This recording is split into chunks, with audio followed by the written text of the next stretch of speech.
आप सभी का राधे सखिया चैनल में स्वागत है, जो आप लोगों का चैनल है। श्री हरि माता रानी से प्रार्थना करते हैं कि आप सब लोग सुरक्षित होंगे, सुखी होंगे और ठीक प्रकार से होंगे। जैसा कि मल मास चल रहा है और मल मास में ये पुरुषोत्तम महीने में इसका महात्म चल रहा है। तो कल हमारे यहाँ नेट नहीं था, तो इस वजह से मैं महात्म नहीं डाल पाई। आज आप लोगों को 8वां 9वां अध्याय दोनों मिल जाएंगे, इसलिए आप ये दोनों सुन लेना। बोलो राधे राधे। श्रीमन नारायण नारायण नारायण, लक्ष्मी नारायण नारायण नारायण, तुलसी नारायण नारायण नारायण, श्रीमन नारायण नारायण नारायण। बोलो राधे राधे। 8वां अध्याय। सूर्य कहने लगे, हे तपोधनों, भगवान विष्णु और श्री कृष्ण जी के वचन सुनकर नारद अत्यंत प्रसन्न हुए। फिर भी प्रसन्न करने लगे। नारद जी कहने लगे, प्रभु रुक्मणी नाथ जब वैकुंठ को चले गए, फिर तो अधिक मास को अपने धाम में बसाया। वहाँ वैकुंठ में बसकर अधिक मास अत्यंत आनंद करने लगा, भगवान के साथ क्रीड़ा करने लगा। श्री कृष्ण ने मन में प्रसन्न होकर मलमास को 12 मासों में सर्वश्रेष्ठ कर दिया, सबका प्रिय बना दिया। इस प्रकार भक्त वत्सल भगवान युधिष्ठिर द्रौपदी को कृपा से देखते हुए अर्जुन से बोले, राज सिंह, दुख में डूबे होने के कारण तुम्हें तपोवन में आए पुरुषोत्तम का आदर नहीं किया। फिर वृंदावन चंद का प्रिय मास आपके वन में रहने से अनजाने चला गया। भय से दुखी मन वाले भीष्म द्रोण भी नहीं जान पाए।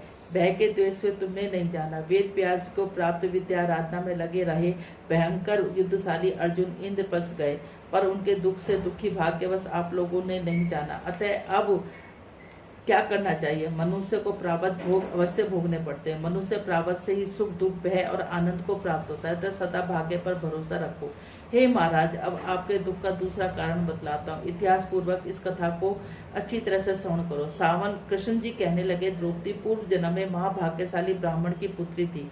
कुछ काल व्यतीत होने पर 10 वर्ष की हो गई तो अपने पिता की एक ही पुत्री थी और बड़ी चतुर गुणवंती सुंदरी होने के कारण यह पिता को अत्यंत प्रिय थी। यह पड़ोसी सखियों का सुख देखकर पुत्र पौत्र की इच्छा करने लगी और विचरने लगी कि मेरे भी अच्छे गुण भाग्य वाले भार्या और सुख देने वाले श्रेष्ठ पुरुष किस प्रकार उत्पन्न हो गए, परंतु प्रारब्ध ने पहले ही नाश कर दिया। क्या करूं?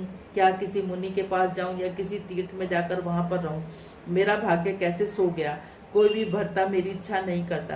बड़े आश्चर्य की बात है कि मेरे भाग्य में मेरा पंडित पिता भी मूढ़ हो गया। विवाह का काम प्राप्त होने पर भी मेरे जैसी जोड़ी के वर को मुझे नहीं सौंपता। मालिक के दुख की पीड़ा तथा कुमारी ने मेरे स्वामी का सुख जैसा मेरा सखिया जानती है। मैं नहीं जानती ऐसा आकुल या व्याकुल मेरा मनोरथ की चिंता में मेरी भाग्यवती माता पहले कैसे मर गई। शोक और मोह की तरंगों से पीड़ित कन्या का पिता यह मेधावी ऋषिराज भी पृथ्वी पर विचरने लगा, पर कन्यादान निर्मित जोड़ी का वर ढूंढने पर नहीं मिलने से अपने मनोरथ में निराश हो गया। पिता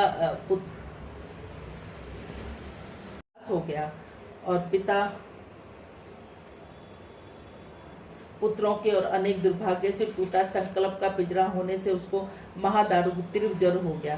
तब वह ऋषिराज शरीर में अतिशूल होने के कारण व्याकुल हो गया।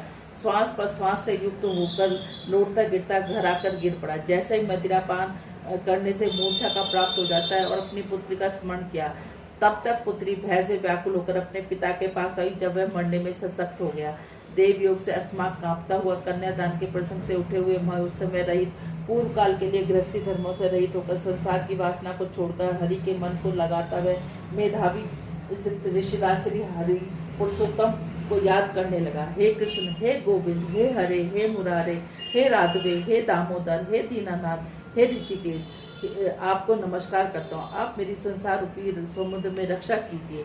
इस प्रकार मुनि के वचन सुनकर जल्द भगवान के पार्षद मरे हुए मुनि की जीवात्मा को लेकर भगवान के वैकुंठ धाम को चले गए। वह पिता पुत्री पिता का मरण सुनकर हाय हाय कर रोती पिता की देख गोद में लेकर विलाप करने लगे। अत्यंत दुखी होकर दारुण विलाप करती मानो उसका पिता जीवित हो। अत्यंत व्याकुल होकर कहने लगे, हाय पिता, मुझको किसके सहारे छोड़कर विष्णु लोक को चले गए। हे तात, अब मैं बिना पिता के किस प्रकार रहूंगी? ना मेरा भाई है, ना मेरा कुटुंबी है, मेरी तपस्विनी माता भी नहीं है जो मेरे भोजन तथा वस्त्रों की चिंता करती। जीने से अब क्या काम? उसे इस प्रकार बारंबार रोते हुए विलाप करते हुए सुनकर उस वन के रहने वाले ब्राह्मण कहने लगे कि अत्यंत करुणा से भरे इस तपोवन में कौन रोता है? फिर तेजस्वी मेधावी ऋषि की पुत्री का रोना निश्चय करके वहां पहुंचे। वहां पुत्री की गोद में मरे हुए मुनि को देखकर वन के सब रहने वाले भी रोने लगे। पुत्री की गोद से मुर्दे को लेकर शमशान घाट में ले जाकर अंत्येष्टि विधा से चारों तरफ काट लगाकर जला दिया और कन्या को समझाकर सब अपने अपने घरों को चले गए। कन्या ने भी धैर्य धारण करते यथाशक्ति खर्च करके अपने पिता को अर्धदैविक क्रिया की।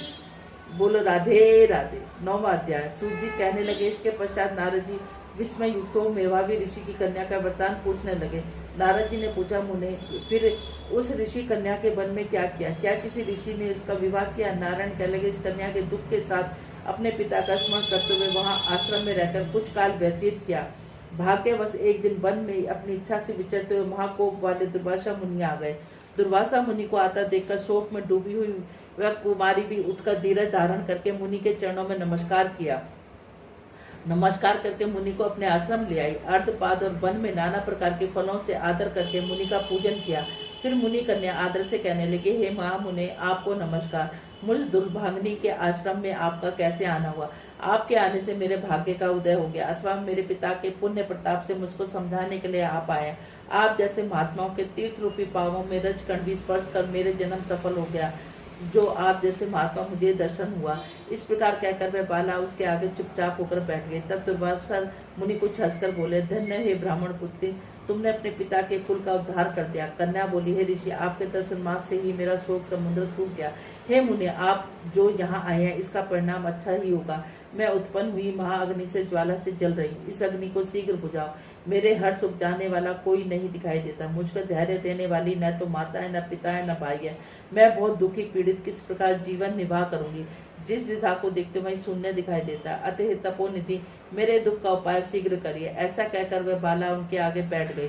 दुर्वासा मुनि उनके उपाय के वास्ते सोचने लगे। नारायण कहने लगे, हे नारद, इस प्रकार मुनि कन्या के वचनों को सुनकर मुनिराज विचार कर अत्यंत कृपा से इस बाला को देखकर कुछ हितकारी वचन बोले।